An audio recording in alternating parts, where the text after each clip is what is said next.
Yeah. Obviously, Tyreek is a special player. He's got a special skill set. He's got dynamic speed. It's very easy to get him the football, and we thought it'd be a really good opportunity when it was presented to us to add an elite player to our offense, along with all the really good players that we have now. And obviously, Joe was aggressive, took a big swing, didn't work out, win some, lose some, but happy we tried it.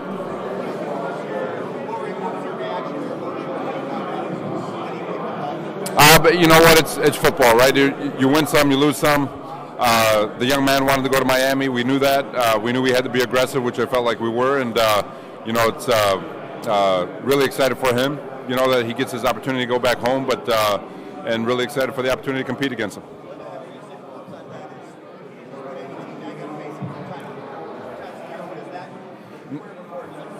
No, there's great players all over the league, and so you're used to playing elite players, and obviously with him being at Miami, it's a great opportunity for us to go and compete.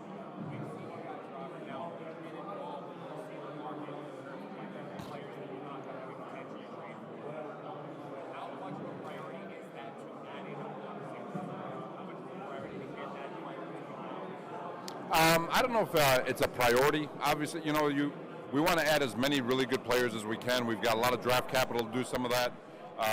We have a lot of needs on our football team in terms of just trying to fill some roster voids. Thought we did a great job in free agency with the things that we did, but to call it a priority one over the other, I don't know if I see it that way. I think every position, we're in a good position to take the best players available at every single spot, and that's something we'll do. You know what? I feel like we really attack the character side of the football game in our locker room. When you look at DJ Reed and Whitehead and CJ, Conklin and Lincoln, and I'm sure I'm forgetting someone.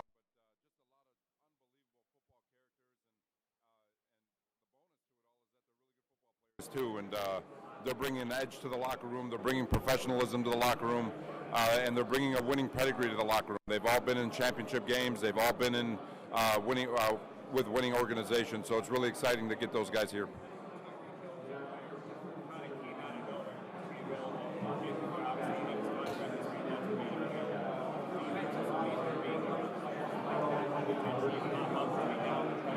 Yeah, you know what? I can't speak for the other 31. I'd imagine so. And if an opportunity presents itself, I know Joe will pull out his baseball bat and take a swing. So we'll, but at the same time, it's not something that we're looking for constantly. But if something pops up because of another team's needs, we'll be ready to have a conversation on it.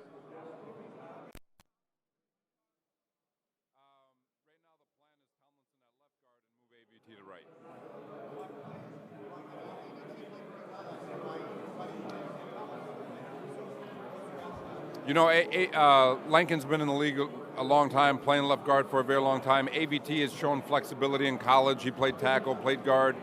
He's got tremendous flexibility, and he's still a young pup, and there's a lot of things that he can learn, and really think the dynamic of our offensive line will work really well with those, especially with that interior. We got a really good one.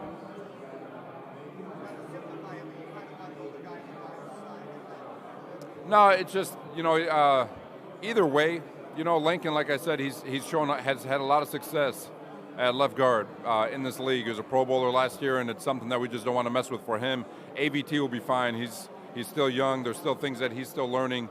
Him doing it on the right side, he's very, very athletic. He'll be able to pick it up pretty quick.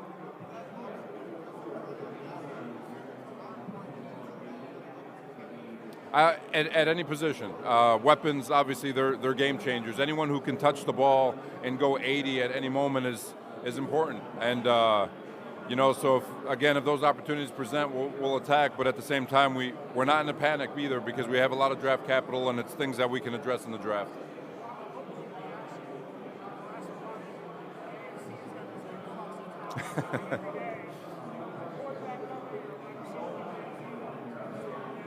It's. I feel like when I was in the NFC, it felt the same way, where guys just kept jumping ship on the AFC. So it's all cyclical, right? But it's exciting because we get to go compete against them. But it's exciting also to continue to try to close the gap, because we feel like we've had a really good offseason. And and obviously we may not have hit the headlines with the star players, but still feel like we took a really good step this offseason, and it's fun to watch the league work. I mean, it's the world's longest soap opera, so it's pretty cool to watch.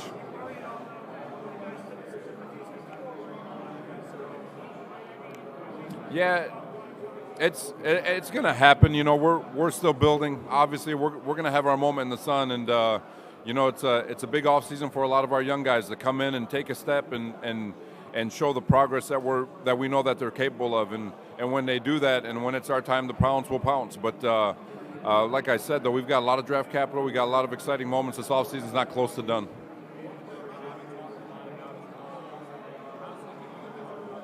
He's doing great. Expecting him back for training camp. He'll be around the building. He's going to be. We've already seen him. He's excited to get back. The guy's watching tape on the draft picks. He's doing everything. So he's fully involved. Really excited to get him back.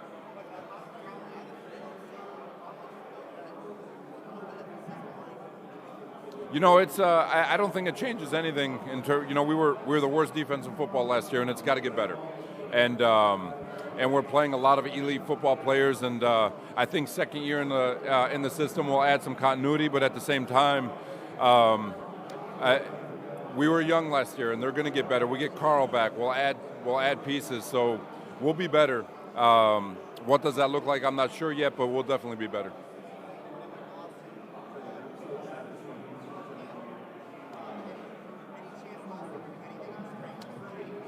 We wouldn't want him to. There's no point in rushing him back. What's up, man?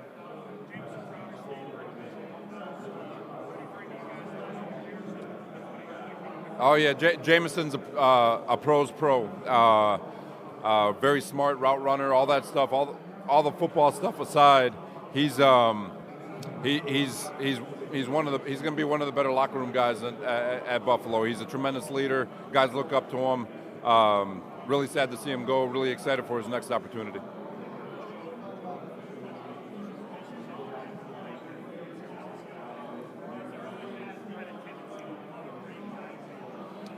Yeah, there's there's a saying that you want guys who can help you plant the flag in terms of the messaging and all that stuff. And my relationship with Lincoln was just the level of respect for the way he played, his tenacity on game day, that nastiness that we'd bring in between the whites when kickoff would start, and the competitive nature that he brings, his mental toughness, his book smarts, all of it, and so bringing him and DJ Reed and guys who know us and who think like us, along with, even though I don't know Whitehead, it's the same thing, and Conklin and CJ, they really good group of guys that all match that same character of what we're trying to accomplish, trying to bring into our locker room.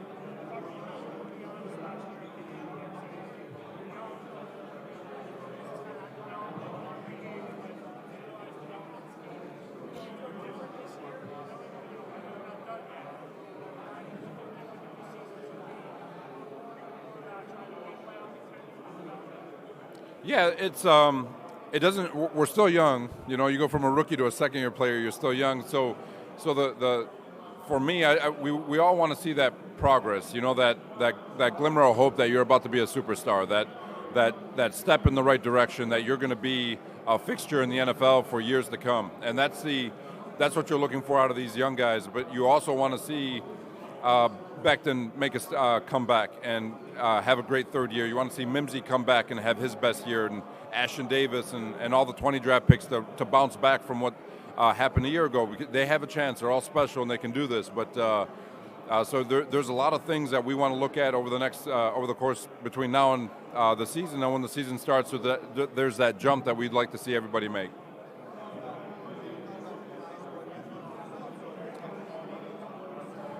We've been in constant communication with him. Feel like he's doing a really good job. Really excited to see him come back, and he's putting out the work. It's not easy going through what he's going through, and I can speak. I'll speak for him. I do know when he does come back, he's going to be a ball of butcher knives. So just really excited to get him back. So.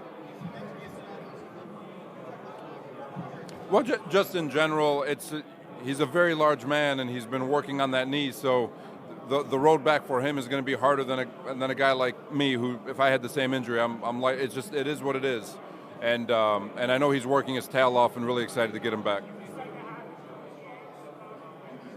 Say that one more time.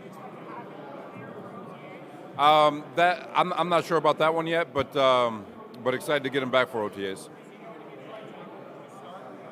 Well, we'll see how that works out. That's stuff that we're talking through and going through all of OTAs, and like I said, George has earned the right to be in the conversation, to have that left tackle spot, and Makai's out there. Call it a competition if you want, but you know, we know what George has done, and really excited to get him back too. So.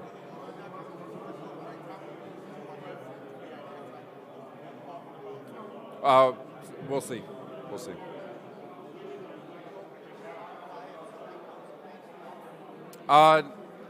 That's a joke question.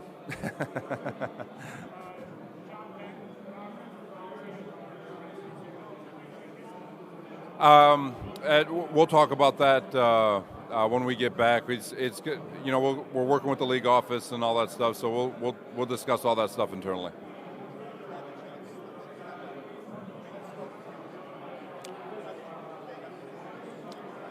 For sure, and I think his embarrassment and the way he feels, obviously nobody was there to have that conversation with him, but it's a great lesson for everybody. It doesn't matter if you have one, two.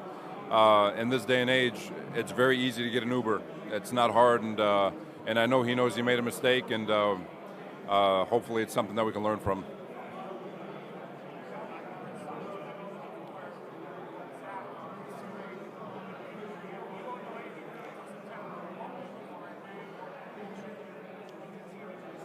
We'd love to see Zach own the playbook at a faster clip. Not that he wasn't, you know, his typical rookie learning curve. We're really looking for that recall, and you know, just the fundamentals.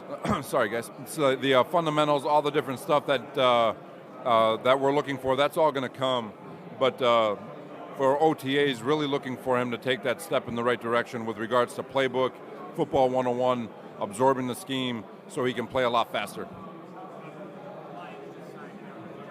Yep. Yeah. You know, I love JD. I thought he was going to have a really good year. He had a really good OTAs, was having a really good training camp. Obviously, he hurt his ankle and really rushed himself back to be a part of the team. And so the any issues that he may have had during the season were really him playing on a bum ankle. Really excited for him to go back to Detroit and get another opportunity.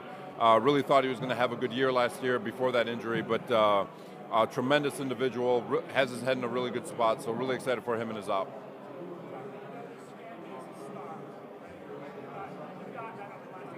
Yeah.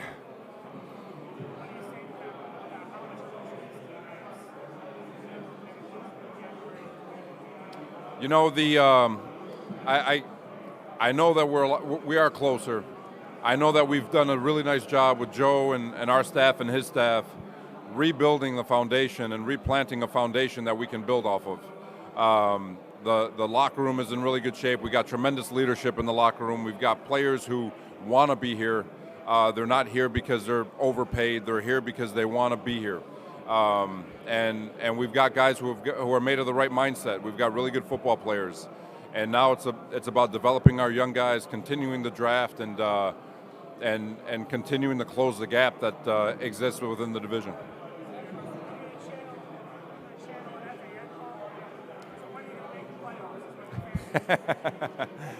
We'll see.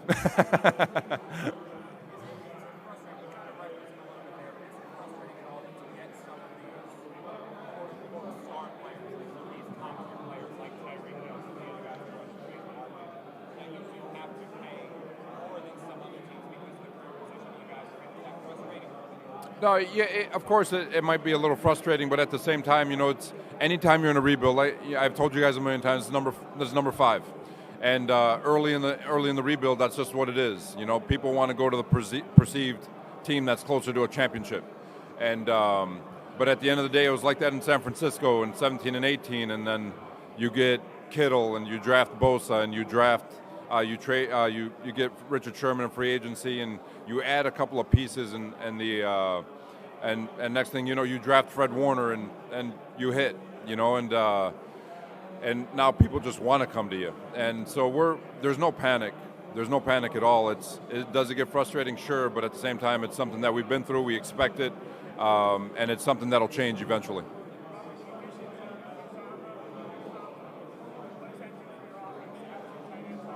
I think it does a lot, and those two complement each other very, very well in terms of CJ just being that wide tight end, run game. Not that Conklin can't do that. He can do that too. He can fight his butt off. But getting the ball in space, running through zones, high crosses, all the different things that Azuma can do because he's so big and strong and fast. And then Conklin being able to dime people up and win one-on-ones and separate are really, really good complement to one another in what they do. And on top of it, like I've said before, their leadership and their drive and the chip they have on their shoulders, they want more. And to add that to that group, veteran leadership is really, really exciting.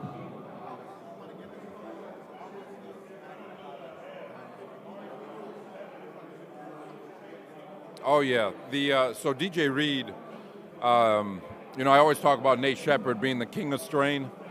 DJ Reed is going to be right there with him for that crown. The young man works his absolute butt off, and every single play, you will feel the intensity of how he plays.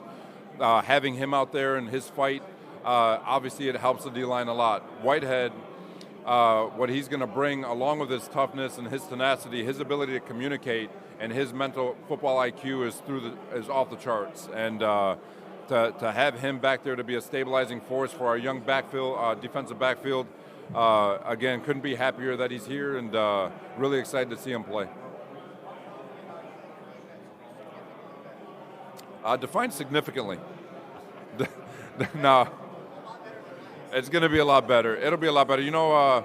We had last year, and I'm not making excuses, but it is what it is. Last year we had that 4-game stretch in the middle of the year where we were playing, where we got beat up. But before the bye week, we were playing at a pretty good level.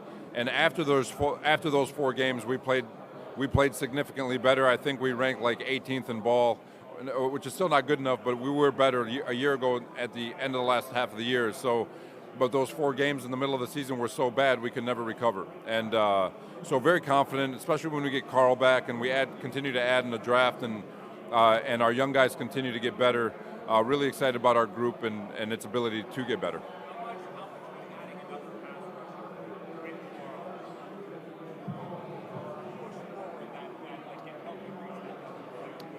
Well, you guys know me. I've said it before. Even if we had the fearsome foursome, we'd still be wanting to add a pass rusher. It's always going to help. And if the opportunity presents itself, we'll get it, but we're not going to force the position either.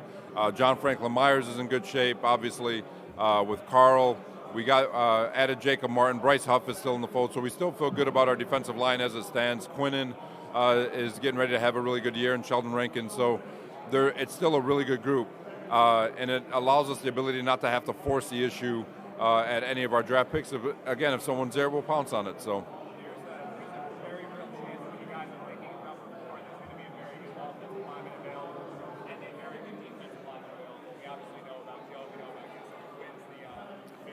We're gonna go into a bare knuckle boxing match and get after. No, it's gonna be a great discussion for sure. So.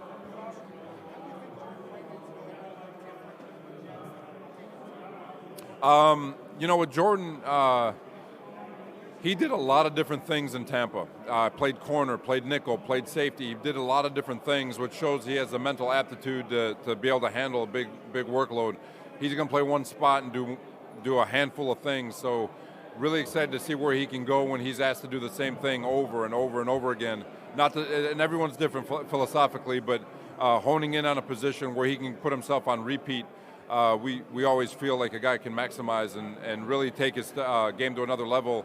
And with how instinctive he is, when he's seeing the same things over and over again, it'll allow him to trigger a lot faster. So really excited for his opportunity and really excited to see where he can take this defense.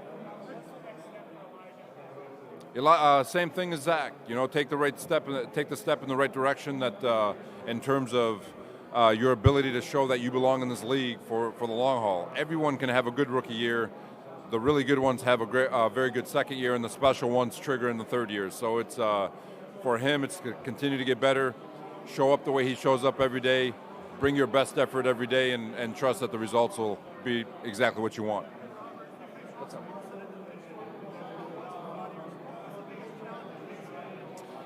The fourth quarter. He puts on his Superman cape and he puts the team on his back and he finds a way to win a football game. And I thought we would avoid having to play him, but now we get to play him. I don't know what week yet, but really happy for him. His locker room presence, leadership, his team-oriented manner. He's unbelievable. Really excited for Nathaniel Hackett to have the opportunity to coach him, and it's going to suck to play him, but it's good for him. Oh yeah. He's got a very energetic personality. Really happy for him. And when he got that job and just talked to him on the phone, he's got a heck of a roster to work with, and really excited for him and his op.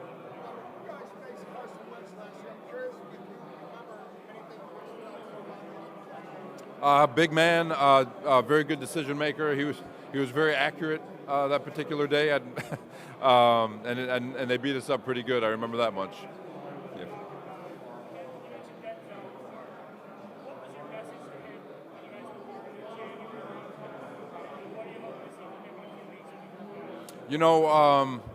My message to really all the second-year guys was that they're not the first or the last second-year players to have a hard season. It's league-wide. Second-year players struggle for one reason or another. My message to all of them was to come back, have the best offseason of your life, come back stronger than ever, and get ready to attack this thing and reestablish yourself the way you establish yourself as a rookie. And Denzel's been working hard, have been able to keep some communication with him. I know Miles has been talking to him, and so has Mike LaFleur. So excited for all of them to come back and take the step that we know that they're capable of taking.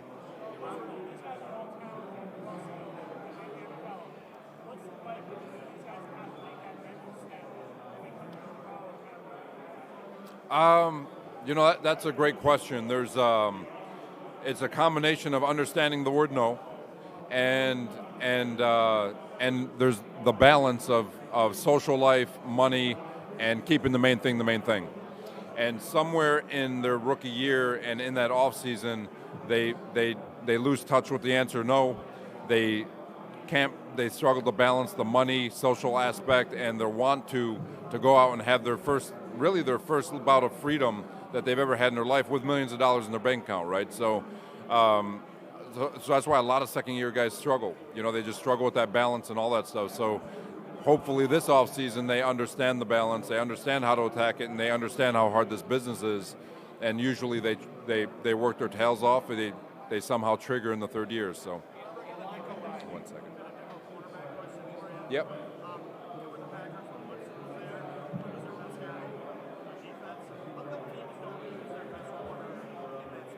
I think it's a little bit different in there because you're dealing with you're dealing in short quarters. So usually, and it's just in layman's terms, you're looking for a guy who's got quicker feet and kind of a skill set. They're more involved in the run game. They're more involved in blitzing.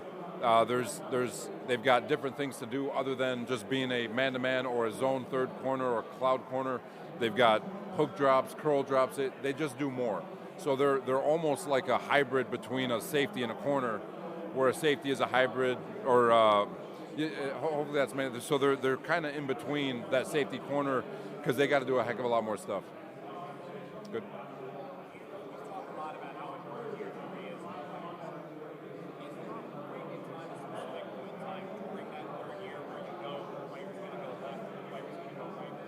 Oh yeah, there's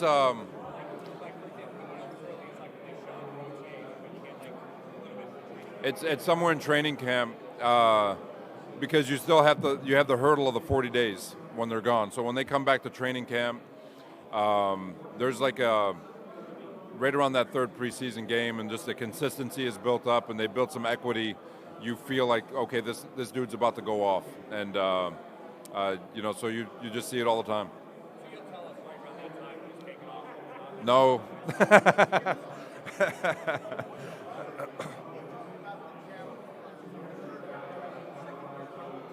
Yeah.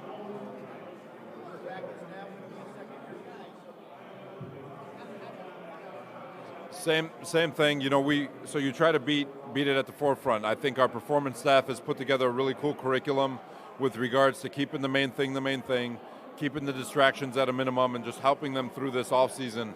And I know a lot of them have been working. And Zach, you know, I've been joking around here that he's been on tour, you know, just visiting his teammates, and so it's cool that he is putting in the work, and he's showing that he's putting in the work, and it's going to be good when they all get back, you know. So I did not know. You know, I'm excited for him. I think it's good to go see your teammates and all that. And we're really excited to get him back. I know he's been watching cut-ups and all that stuff, and not that he's putting in the work. He's definitely putting in the work. So.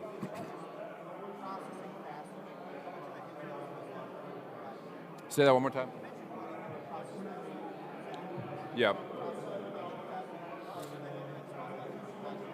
You know, it's not so much a hindrance. It's just the learning curve of football. You know, there's, I've always said, I learned a long time ago from Gus Bradley that, you know, football is three categories. You got 101, 301, 501. The 301 aspect is your fundamentals, your techniques. The 501 is your ability to understand the other side of the ball. But just like college, you can't get to the 301 level until you've mastered 101, which is scheme. And so when you see some of the errant throws that he had, that's indecision and thinking on scheme.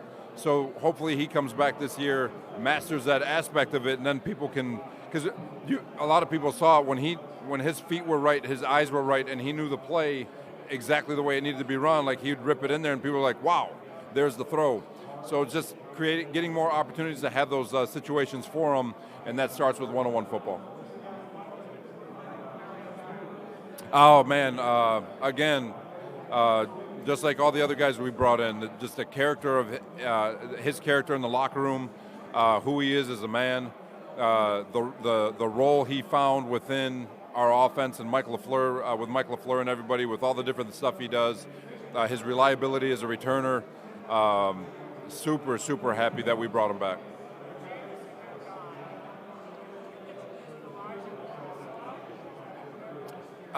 We'll see with this OTAs and how it works out. Elijah's got a pretty cool skill set in the sense that he can really rip the top off the coverage and scare people with his speed. That's his superpower. When you get to the slot, he can still do that, but there's different ways that you've got to use them. So there's going to be a whole lot of different things that we try in OTAs along with training camp to make sure that we get the best combination of guys out there. Yeah. You know, there's he had offers from a lot of different places, and to be able to bring him back and back to New Jersey is really cool. Hey, I'm good, and yourself?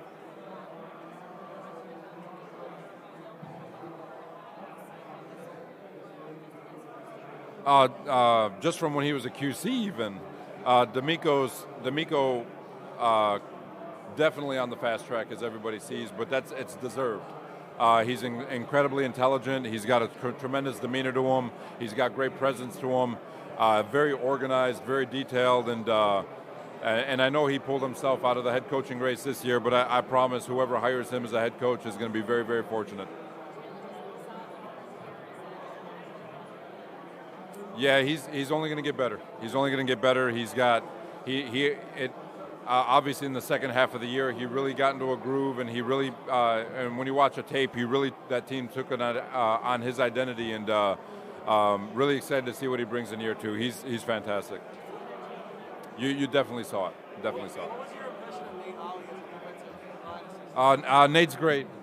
Really upset that we lost him, but at the same time, he's excited for Gus. That's well documented. Gus is like a second father to me, so he's in good hands with Gus, and Gus has definitely got a heck of a D-line coach with him.